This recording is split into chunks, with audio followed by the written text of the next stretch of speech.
I had no choice is the biggest lie people tell themselves. And I hear this all the time, read it all the time, and somebody says, I had no choice. And this video is for both men and women watching, okay? And it's the biggest damn lie that people tell themselves. And I'm going to go into some of the specific reasons why it's the biggest lie people tell themselves when they say, I had no choice. You always had a choice. And in fact, just a quick example, you could choose your peace and life for freedom. All right. If you're new to my channel, welcome. My name is Kane.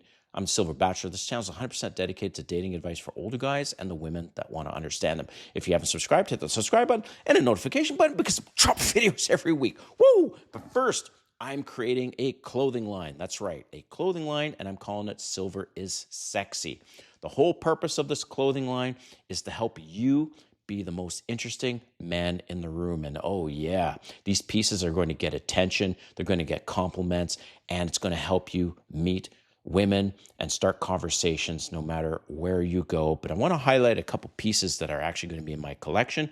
One of them is a cowboy hat, and cowboy hats are badass. Every time I see somebody walk in with a cowboy hat, I'm like, oh hell, who's that guy, right? So yeah, creating a cowboy hat, premium, 100X beaver felt with a hidden pocket. You can have a lot of fun with that. In fact, have people guess how much money you have in there as an example. And a Cafe Racer inspired leather jacket. This jacket is super badass. Lambskin, full ribbing on the arms, thick zippers. You got to check it out. You can take a look at a couple of those pieces right now in the description. And my first 100 customers will get 20% off. Just use the coupon code VIP100. All right, let's get into this video. So I had no choice. And yeah, that's the biggest damn lie that people tell themselves. And here's why. All right, starting with number one, I had no choice. Well, staying in a bad relationship. This is probably the biggest one where they say, I had no choice. So they stayed for the kids. They stayed for the money. They stayed for the time invested. The truth here is staying was a safer option, but it was not the only option, right? I decided to leave my marriage. I was married for 20 years with this person for 22 years. I eventually had enough and I paid a price for it, but I had a choice and I knew, and I encourage you guys, if you're in a shitty relationship, a shitty marriage, pay the price. The price is worth your peace and your freedom. Because what if you committed a crime and you were going to go to jail for 25 years, all right? And the lawyer says, look, I can probably get you down to 5 years, but you're going to have to pay 250 grand, 2 million, whatever it is, the amount is. And basically you'd be paying this thing for the rest of your life. Who wouldn't take the deal? Who wouldn't choose to only go to jail for 5 years versus 25 years? So guys, stop telling yourselves, and ladies, stop telling yourselves that this relationship is worth me staying when you're fucking miserable and you have no peace and freedom. All right, number two, hating a job they won't leave. And I know so many people around me that are in this bullshit job. They hate their damn job. They don't get paid that much. The hours are shitty. They're working to the bone and they say shit like, I can't quit. I have bills. Okay. Well, millions of people change their jobs every year. And the real issue here is the fear of uncertainty and not the lack of choice. All right.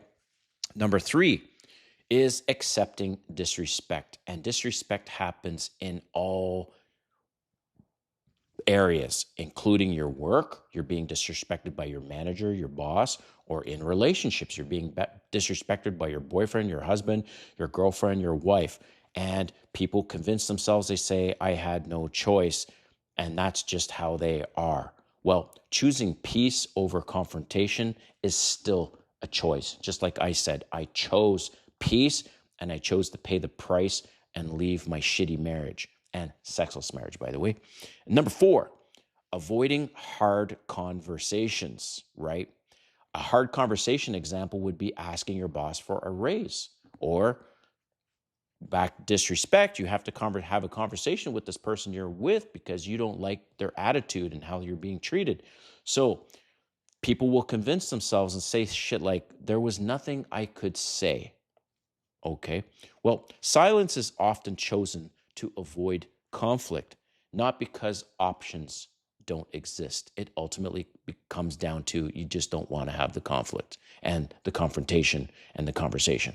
All right. Last but not least is blaming circumstances instead of decisions. Oh man, women are the best at this. Blaming all these external circumstances. It's his fault. It's this person's fault. It's this fault, instead of owning and being accountable and responsible for your own fucking decisions, okay? So they say shit like, life forced this on me. They are racist. I'm short. I'm bald. I'm old. I'm a woman and I only make, 82 cents to the dollar for the same job that a man would do. Well, quick side note, by the way, that's all bullshit. I don't know if you guys are not aware of this whole wage gap thing. They took all the jobs that women do, came up with an average. Took all the jobs men do, came up with an average.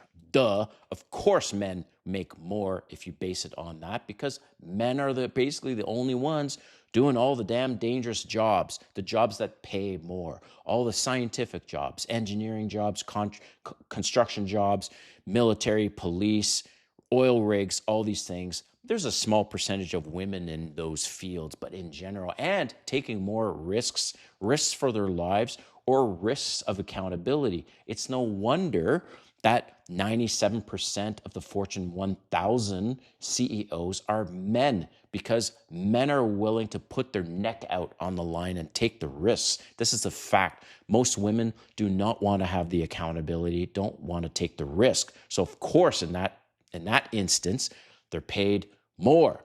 All right. Now, a woman will argue, well, for the same job that a man does, same skills and all that stuff, and a woman that the man earns more. Well, you know what? That's also been debunked. If there is more that a man earns, it's 3 to 5% more. And you know why it's 3 to 5% more? Because men are better negotiators when it comes to their salary. All right. So here's just an example of just victim blaming, playing the victim, camp victim, whatever.